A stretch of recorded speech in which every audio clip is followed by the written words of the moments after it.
Om Swastiastu. Halo semuanya. Pada kesempatan kali ini, saya akan menjelaskan sedikit tentang materi dari resensi. Sebelumnya, izinkan saya memperkenalkan diri saya terlebih dahulu. Perkenalkan, nama saya Nigustia Yulistianawati, nomor absen 19 dari kelas 11 PS1.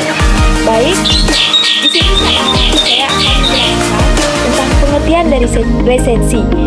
Jadi, seperti yang kalian ketahui, resensi merupakan teknik atau kegiatan mengulas dan memberikan penilaian terhadap suatu karya seperti pementasan drama, film, album, lagu, buku, dan lain sebagainya. Jadi, resensi berasal dari bahasa Latin yaitu revidere atau recensere yang artinya melihat kembali, menimbang, ataupun menilai. Jadi, resensi adalah tulisan yang berisikan tentang pertimbangan dari buku atau wawasan tentang baik buruknya suatu kualitas tulisan. Jadi, pada saat kita meresensi, kita akan memberikan penilaian kita sendiri terhadap karya orang lain. Kemudian, apa sih tujuan dari resensi itu? Jadi, tujuan dari resensi itu adalah yang pertama, membantu pembaca mengetahui gambaran atau penilaian umum dari sebuah karya atau buku atau hasil karya secara ringkas. Jadi, kita akan memberikan ringkasan atau gambaran umum mengenai buku tersebut. Kemudian, mengetahui latar belakang dan alasan buku tersebut diterbitkan. Jadi, di resensi kita akan mengetahui mengapa sih buku tersebut ditulis ataupun diterbitkan, mengapa sih film tersebut dicetuskan. Kemudian, menguji kualitas buku dengan membandingkan terhadap karya dari penulis yang sama atau penulis lain. Nah, jadi di resensi ini kita akan membandingkan suatu karya dengan karya yang lain. Kemudian, memberi masukan kepada penulis buku berupa kritik dan saran terhadap cara penulisan, isi, serta substansi buku. Jadi, di resensi kita akan memberikan penilaian kita seperti yang sudah saya katakan tadi, memberikan penilaian, memberikan kritik dan saran. Jadi, kita memberikan kritik yang saran secara sopan agar penulis tidak tersinggung dan penulis dapat termotivasi setelah kita memberikan kritik dan saran kita, atau agar karya tersebut menjadi lebih baik ke depannya. Kemudian, kalian pastikan bertanya-tanya, apa sih bagian-bagian dari resensi atau sistematika resensi itu? Jadi yang pertama ada judul. Judul resensi harus menarik dan bukan judul karya yang akan diresensi. Misalnya judulnya Kisah Kehidupan di Belitung. Kemudian judul karya yang akan diresensi berjudul Ayah. Jadi judul karya dengan judul resensi itu berbeda ya. Kemudian identitas karya yang diresensikan. Identitas karya yang diresensikan, misalnya kita meresensi buku.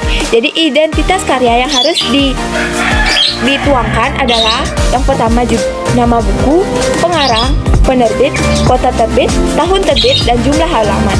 Nah, jika kita meresensi film, yang harus kita masukkan adalah judul film, sutradara, produser, rumah produksi, durasi, dan pemain. Nah, kemudian ada yang kedua, sistematika yang kedua yaitu pendahuluan. Di pendahuluan tidak langsung masuk ke inti ya guys.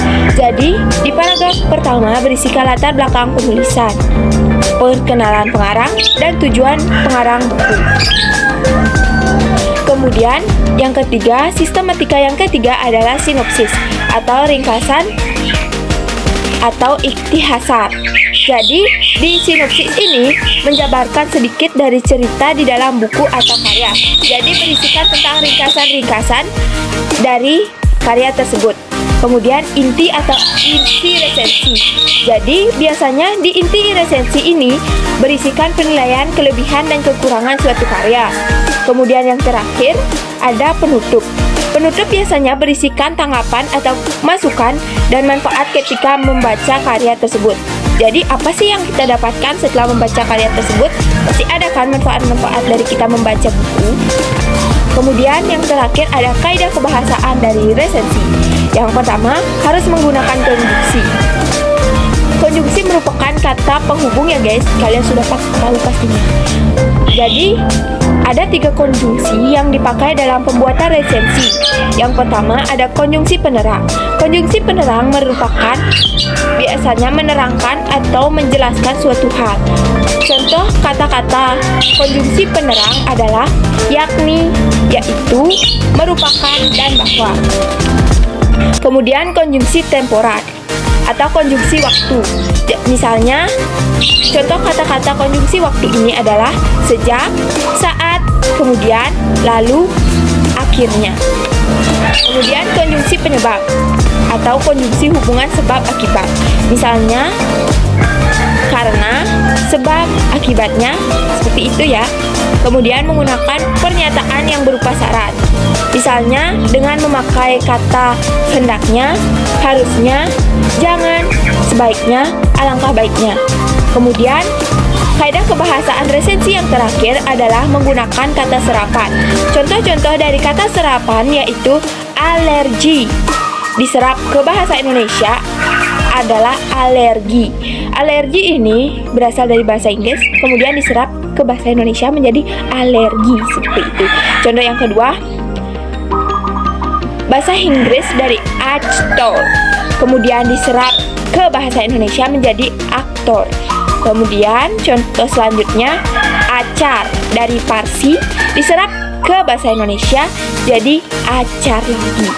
Kemudian bahasa Belanda dari boetik diserap ke bahasa Indonesia menjadi butik.